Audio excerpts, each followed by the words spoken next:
Je, kuna miungu watatu au Mungu mmoja? Jina langu ni Mchungaji Thomas na nataka kukuelezea maana ya utatu. Asante kwa kutazama video hii leo na nina swali. Je, Wakristo wanaamini katika miungu watatu? Baba, Mwana na Roho Mtakatifu? Jibu ni hapana, hatuamini katika miungu watatu. Sijawahi kukutana na Mkristo yeyote katika maisha yangu yote aliyeamini katika miungu watatu.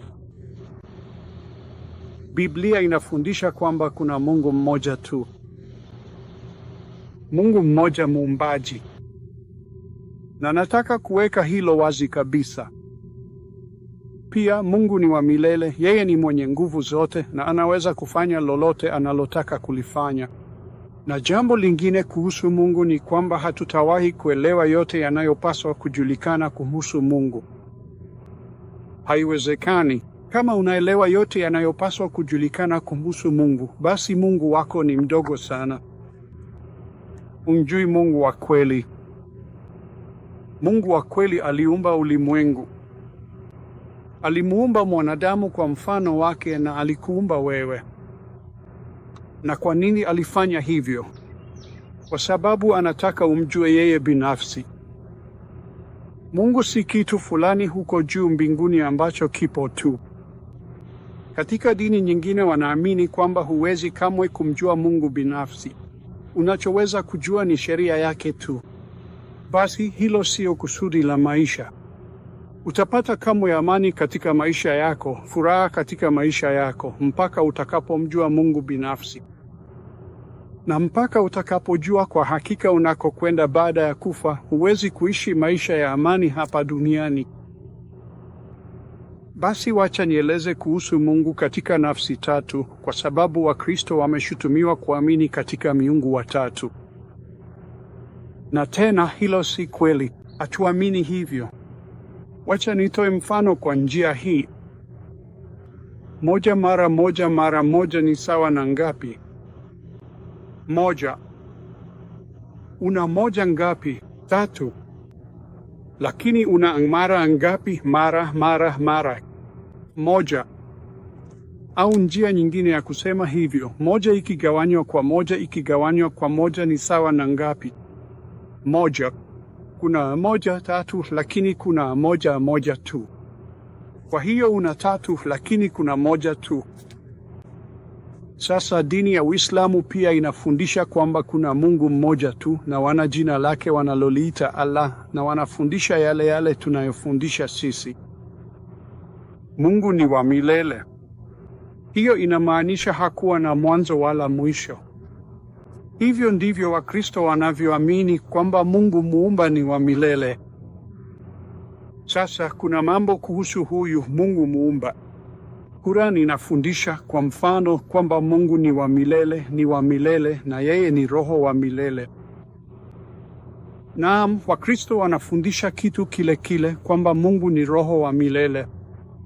Hata hivyo, tunaamini yeye ni Roho Mtakatifu ambaye anaweza kuingia maishani mwako kihalisi, akakusamehe dhambi zako na kubadilisha maisha yako. Uislamu unafundisha kwamba Mungu ni neno la milele. Hivyo ndivyo Qur'an inavyosema. Sasa sisi tunaamini hivyo pia. Lakini katika Uislamu, neno la milele ni Qur'an, kwa hiyo Mungu ni neno, ni kitabu. Lakini katika Ukristo, katika imani yetu, neno hilo ni mwili. Biblia inasema hapo mwanzo kulikuwa na neno, na neno akawa mwili, sio kitabu. Na kwa hiyo neno wa milele akawa mtu. Jina lake ni Yesu Kristo. Kwa hiyo una Mungu ni wa milele, Mungu ni roho wa milele, na Mungu ni neno la milele. Kwetu sisi sio kitabu, ni mtu ambaye Mungu alikuja kuwa mwanadamu. Sasa siwezi kuelezea hilo, hata wewe huwezi, lakini kuna mambo mengi ambayo hatujui na hatuwezi kuelezea. Kama nilivyosema, Mungu ni Mungu. Anaweza kufanya anachotaka.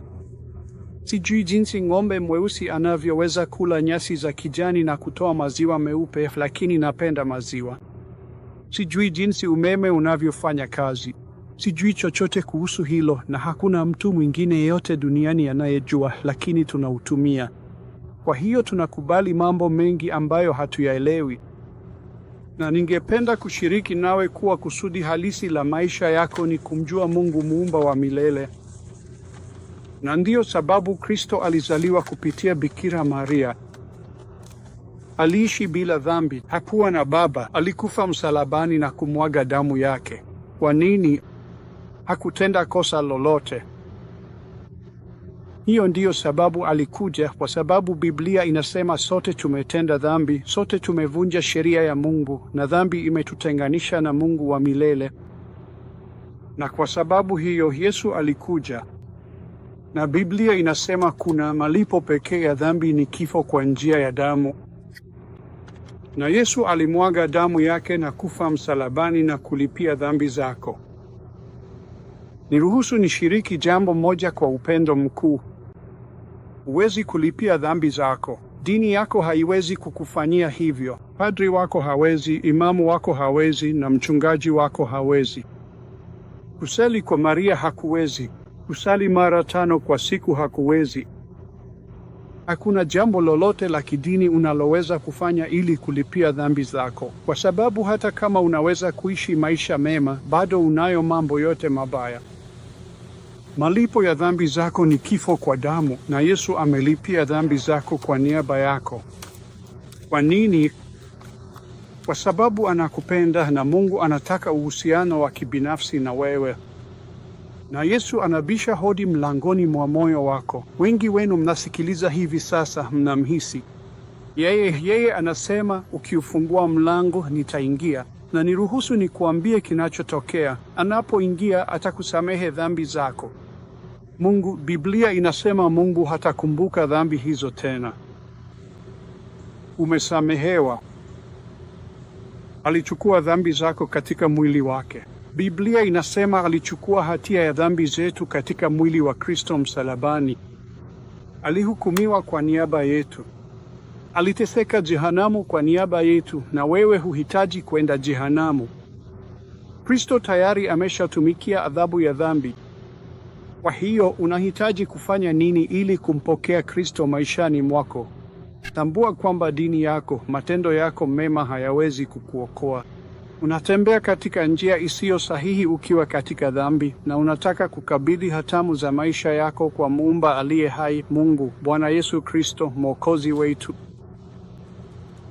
Kwa hiyo unageuka kutoka kwenye dhambi zako. Unamgeukia Kristo na unaweka maisha yako mikononi mwake, na unajisalimisha maisha yako kwa Yesu Kristo ili aingie na kuwa Mungu wako, Bwana wako na Mwokozi wako.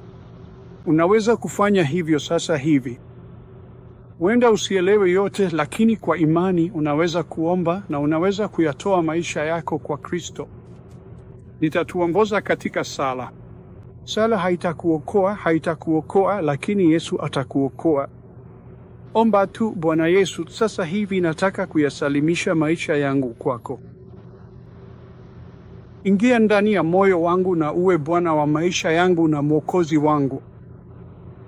Amina. Kama umeomba sala hiyo, nataka uniandikie. Andika kwenye sehemu ya maoni au ujumbe au kwa barua pepe na useme tu nimesalimisha. Na kisha pia ongeza maneno mengine mawili, nijumuishe. Nami nitakutumia ujumbe wetu wa wiki hii. Nina ujumbe kila wiki kutoka katika Biblia na utaupenda. Umeandikwa, ni bure na utakusaidia kukua katika Bwana. Tafadhali bofya alike kuwa mfuasi na msajili. Na hadi wakati mwingine, mimi ni mchungaji Thomas, na kumbuka daima Yesu anakupenda.